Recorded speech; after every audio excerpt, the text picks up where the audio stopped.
मात्र 5 मिनट में इस वीडियो को शुरू से अंत तक अगर देखें तो आपको किसी न किसी एग्जाम में इससे फ़ायदा होने वाला है। तो आइए आप लोग इस वीडियो में बने रहे शुरू से अंत तक। तो पहले प्रश्न की बात करते हैं। पहला जो मेरे पास प्रश्न है दोस्तों कि हाल ही में किस शहर में भारत के पहले पशु स्वास्थ्य शिखर सम्मेलन 2022 का उद्घाटन किया गया है?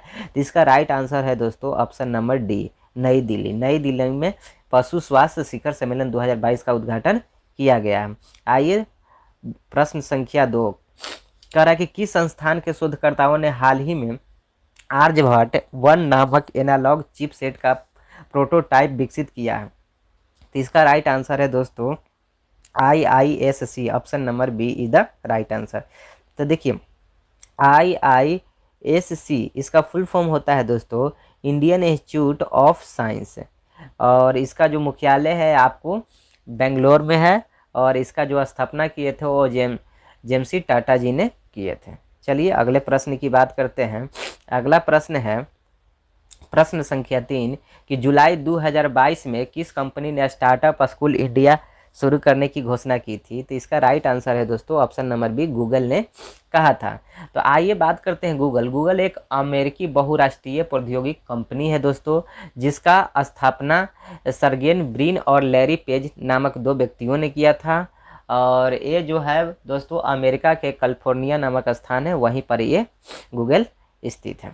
तो चलिए अगले प्रश्न की बात करते हैं। अगला प्रश्न जो है आपका प्रश्न संख्या 4 कि 2022 में G20 का नया शेरपा कौन बनेगा? तो इसका राइट आंसर है दोस्तों option number B, Amitabh Kant. चलिए अगले प्रश्न की बात करते हैं। अगला प्रश्न है प्रश्न संख्या 5 कि जुलाई 2022 में निर्माण श्रमिकों के कौशल को उन्नत करने के लिए किस राज्य या केंद्र शासित प्रदेश सरकार ने मिशन कुशल कर्मी कार्यक्रम शुरू किया है? तो इसका राइट आंसर है दोस्तों option number A, Delhi. Delhi ही वो राज्य है जो मिशन कुशल कर्मी कार्यक्रम की शुरुआत किया है।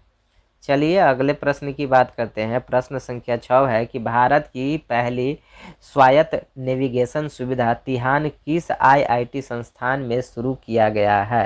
तो इसका राइट आंसर है दोस्तों option number B, IIT Hyderabad.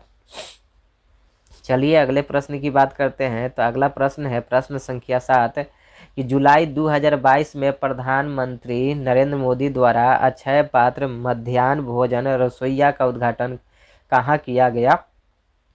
तो इसका राइट आंसर है दोस्तों ऑप्शन नंबर बी, वाराणसी।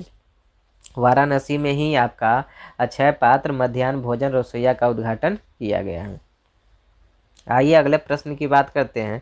प्रश्न संख्या 8 है कि भारतीय अंतरिक्ष अनुसंधान संगठन ने सिंगापुर के कितने उपग्रहों के साथ रॉकेट PSLV C-53 का प्रक्षेपण किया है? तो इसका राइट आंसर है दोस्तों ऑप्शन नंबर बी, 3 उपग्रहों के साथ PSLV C-53 का प्रक्षेपण किया गया है।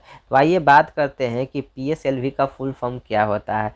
तो PSLV का फुल फॉर्म जो होता है दोस्तों वो होता है पोलर सैटेलाइट लॉन्च व्हीकल, और इसका जो एल्टीट्यूड जो होता है वो आपका 600 से लेके 900 किलोमीटर तक होता है। माने इस तरह PSLV जो उपग्रह होते हैं इनको 600 से 900 किलोमीटर की ऊंचाई पर छोड़ा जाता है। चलिए अगले प्रश्न की बात करते हैं। तो अगला प्रश्न है दोस्तों प्रश्न संख्या 9 कि महिलाओं की 3000 मीटर की दौड़ स्पर्धा में 9 मिनट से कम समय में दौड़ पूरा करने वाली पहली एथलीट कौन बनी? तो इसका राइट आंसर है दोस्तों Parul Chaudhary, option number B, Parul Chaudhary ही आपका राइट आंसर है। चलिए अगले प्रश्न की बात करते हैं। तो अगला प्रश्न है दोस्तों कि हाल ही में नारी को नमन योजना किस राज्य ने शुरू किया? तो नारी को नमन करने का जो योजना है दोस्तों ये आपका जो राज्य है तो ये 4 ऑप्शन दिया गया है, हिमाचल प्रदेश, अरुणाचल प्रदेश, मिजोरम, हरियाणा। तो इसका राइट आंसर जो है दोस्तों वो है आपका हिमाचल प्रदेश, ऑप्शन नंबर ए। तो आइए बात करते हैं हिमाचल प्रदेश के। हिमाचल प्रदेश का भी जो वर्तमान CM है उनका नाम है जयराम ठाकुर। क्या नाम है? जयराम ठाकुर। और आइए इनके गवर्नर की बात करते हैं। तो इनके जो गवर्नर हैं उनका नाम है राजेंद्र विश्वनाथ अलेक्कर, याद रखिएगा दोस्तों। चलिए अगले प्रश्न की बात करते हैं। तो अगला प्रश्न है 11 हाल ही में सरोजनी मेहता के नाम पर किस राज्य के एक जंगल के हिस्से का नाम रखा गया है? तो इसका जो राइट आंसर है दोस्तों वो है option number D, Orissa. Orissa एक राज्य है जिसके एक जंगल के हिस्से का नाम सरोजनी मोहता के नाम पर रखा गया है। अब बात करते हैं उड़ीसा। उड़ीसा के वर्तमान सीएम कौन है? तो इनका नाम है नवीन पटनायक और इनके वर्तमान जो गवर्नर हैं उनका नाम है गणेशी लाल। चलिए अगले प्रश्न की बात करते हैं। प्रश्न संख्या है 12 कि पिंक बाल वार में जो हाल ही में चर्चा में रहा निम्नलिखित में से किस फसल को प्रभावित करता है? तो इसका राइट आंसर है दोस्तों ऑप्शन नंबर ए, कपास। कपास को ये प्रभावित करता है पिंक बाल वार।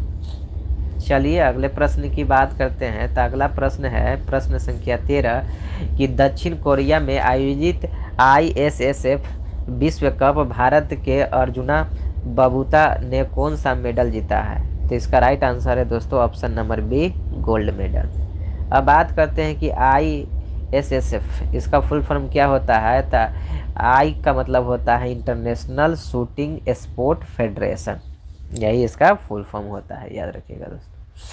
चलिए अगले प्रश्न की बात करते हैं। तो अगला प्रश्न है 14 नंबर कि प्रधानमंत्री नरेंद्र मोदी ने नए संसद भवन की छत पर कितने किलोग्राम वजन वाले राष्ट्रीय प्रतीक का अनावरण किए हैं? तो इसका राइट आंसर है दोस्तों ऑप्शन नंबर डी। कहने का मतलब 9500 kg का राष्ट्रीय प्रतीक वाला वजन वाले व्यक्ति संसद भवन पर अनावरण किए हैं। चलिए अगले प्रश्न की बात करते हैं। अगला जो प्रश्न है प्रश्न संख्या 15 कि किस IIT संस्थान के शोधकर्ताओं ने कैंसर को पता लगाने के लिए AI बेस्ड टूल PIOVT विकसित किया है? तो इसका राइट आंसर है दोस्तों option number C, IIT Madras के छात्रों ने ये विकसित किया है। चलिए अगले प्रश्न की बात करते हैं। प्रश्न संख्या आपका है 16 कि किस राज्य सरकार ने राज्य के प्रत्येक परिवार को फैमिली कार्ड जारी करने की घोषणा की है? तो इसका राइट आंसर है दोस्तों option number D, Uttar Pradesh, इधर राइट आंसर। अब उत्तर प्रदेश तो इसके बात करते हैं। तो इनके वर्तमान CM योगी आदित्यनाथ हैं। इनके वर्तमान में जो गवर्नर है आनंदीबेन पटेल जी। चलिए अगले प्रश्न की बात करते हैं। अगला प्रश्न है मेरा कि हाल ही में जारी विश्व प्रेस स्वतंत्रता सूचकांक 2022 वर्ल्ड प्रेस फ्रीडम इंडेक्स 2022 में भारत किस स्थान पर है? तो भारत आपका 150वां स्थान पर है, 150 स्थान पर भारत है। तो इस तरह से आप देख सकते हैं मैंने 17 क्वेश्चनों का सेट बताया जो किसी न किसी एग्जाम में आपको ये प्रश्न पूछे जा सकते हैं। तो आप लोग अच्छे से इस वीडियो को देख लीजिए।